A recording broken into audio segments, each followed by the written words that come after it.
B17. Bro 1, let's call him Chris, also 17. Bro 2, let's call him Sean, Sean is 16. Remember, both of these names are made up for the sake of anonymity. Chris was the most macho guy of the group, who was the ladies' man. He was a great athlete and the sporty type, but deep down though he was a real sensitive guy. Sean was the geek of the group, who was an outdoor freak. He was shooting elk since he was 12 with his father, so he knew his shit about outdoors. He was great at computing/editing but was slightly beta and the only virgin out of the three of us. We would usually tease him about it in a jokingly way, of course. Day 1. Used my dad's car as a means of transportation. Drove about 27 miles outside of the nearest town. Pulled up into a secluded road for about another 5 miles before pulling to stop. Investigate the grounds to see if it's suitable for the film/camp's location. Perfect. We walk about 300 feet into what looked like a campsite. Nearly sure it wasn't and that we were actually trespassing. Who gives a fuck? Squidward. We are all appointed roles. Mine was to collect firewood when necessary. After prioritizing the important shit like setting up our tents, starting a fire and getting our bearings of the surrounding area, we started to film. The film was meant to be one of them cliché slashers in the woods, like Wrong Turn and Friday the 13th. I was a character alongside Sean.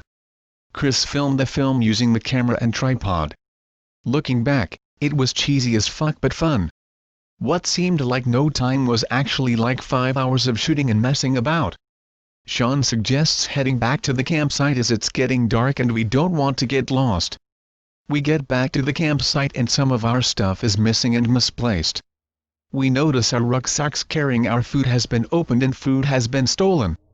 Starting to feel uneasy about the situation. Sean says it was probably a deer or bird. Me and Chris don't argue, but we all slightly unsettled about the situation, although no one said anything in case they would be called a pussy, etc. After about 2 hours of smoking and drinking, a strong smell resembling rotten milk mixed with vomit hits our nostrils with the power of 1,000 suns. Chris shouts, "Which one of you fucks farted? It fucking smells of burnt asshole." We piss our balls laughing cause everything's better stoned and drunk. In the fits of our laughter, a quick rustling in the bushes behind the tent occurs. We all go silent. Freaking out, Sean grabs his hunting knife and observes the tree line. After what felt like an hour, Sean cautiously approaches the tree line. He gets to the tree line and shines a torch into the woods. Nothing. At this stage we wondered if we had a joint nope experience and that the weed and alcohol was making us imagining it. We decide to call it a night and crawl into our tents. Day 2. Wake up with slight hangover and dehydrated at like 8:30 a.m. It's overcast unlike it was the day before, which was sunny. Unpredictable weather. Fuck. I crawl out of my tent. Sean is sitting on his camp chair at the edge of the smoldering fire, poking the ashes with a stick, lost in thought. I walk over to him. Walking over, he doesn't notice I'm there. I ask him, "Hey man, you okay?" He looks up at me and says, "Yeah man, I'm fine." "Want to go exploring into the woods?" I ask why. He says, "'Cause man, just curious." Weirded out, but I say, "Yeah man, sure." We decide not to wake Chris, 'cause he's a cranky shit when he's disturbed from his sleep. We roll some joints and disappear into the woods. High as shit, exploring nature is fun. We come to the top of the hill. Overlooking some of the woods, I take some photos on my phone of that shit because the scenery is fucking beautiful. On our way down, Sean casually asks me in nearly a whisper, "Hey man, did you hear them screeches and the giggling last night?" I say, "Nah man, I was probably sleeping though." He says, "Oh, I'm surprised you didn't, 'cause they were pretty loud." He then goes on and says that he was pretty creeped out. I nervously laugh and say, "Was probably a fox or something man, I wouldn't worry about it." He says again in a whispering-like tone, "I don't know man." The more I think about it, the faster my heart starts beating. It's unusual for Sean to be creeped out, and when he is, he wouldn't say, on top of the fact that he has been camping most of his life and he knows his shit about outdoors and wildlife. Is that why you were quiet as hell this morning? I ask. Yeah man, I was pretty worried. Feel unsettled about it. Get a feeling deep in my gut telling us to leave this place. I say nothing though. We quickly change the topic of conversation, but the lingering disturbing feeling we were both feeling remained present. Pic related, it's the photo I took. Get back to the campsite. Chris is frying bacon. Give me some of that shit. Munchies hit hard. We gobbled down like 18 slices of bacon between us in silence. We tell Chris what Sean told me. He's generally worried but doesn't let on, we can see it in his facial feature and eyes. Comfort him by saying it was a fox or some shit. Resume filming. Filming for 2 hours. Call it an early day of filming because Chris has a bad hangover. We don't complain, as we're worn out also. We walk back to campsite, everything's the way we left it, thank God. Have an early night. Day 3. Wake up fresh as fuck. Fuck yes. JPEG. The other 2 fuckwits are still asleep. I decide to go for a walk because I'm bored. After about 15 minutes of walking, I get a smell of decomposing flesh. I come across a bird about the size of an Xbox lying dead. It's completely skinned and mutilated and covered in flies. Get an overwhelming sense that someone's watching me. I look behind me. About 110 meters away, I can make out a black figure lurking in between trees and bushes. Whilst looking at it I hear giggling from behind me which sounded about 10 meters away. Nope. I run towards the direction of the campsite faster than a nigger with a dinner turkey for KFC without looking back. I tell the guys what happened. They actually believe me, probably because of all the weird shit that's going on. We are all worried at this point, worried to the point that we might cancel the rest of the filming. For the rest of that day we didn't leave the tree line. We sat on our chairs on constant edge jumping in every creek or crack. As soon as the smell slightly dissipates, Sean emerges from the tree line calm as ever and sits down beside us causally. Where the fuck have you been? We asked him generally concerned. He doesn't respond. And why the fuck are you covered in dirt and shit? Doesn't respond again. He just sits there looking at the ground daydreaming. This isn't funny, Chris says to him generally. Sean once with an emotionless face sickeningly looks over at Chris with a smirk on his face, then turns back to the ground.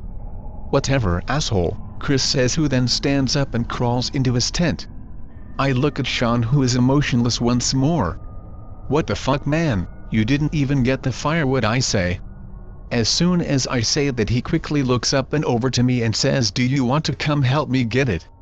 Slightly weirded by the fact that not even an hour previous, Sean's words were slurred as shit and now he's speaking if he's stone cold sober. I kindly refuse and say there's no point man, we might as well go to bed. I get up and walk towards my tent. As I crawl into my tent he calls Anon, are you scared of it? In like a fucked up voice that sounded like the girl's voice from The Ring when she wrung the victims. To this day it seriously makes the hairs on my neck stand up. What the fuck? I turn my head and say, why are you talking like that for? He mockingly smirks like what? I think to myself, what a fucking asshole and crawl into the tent. I get fuck all sleep, thinking Sean's going to cut my throat as soon as I close my eyes. Not once did I hear Sean's tent zip open and close meaning he stayed out all night. It was sickening to the stomach. Day 4. I wake up in the morning to find Sean's tent unoccupied. Think about last night and ask myself did I have too much to drink?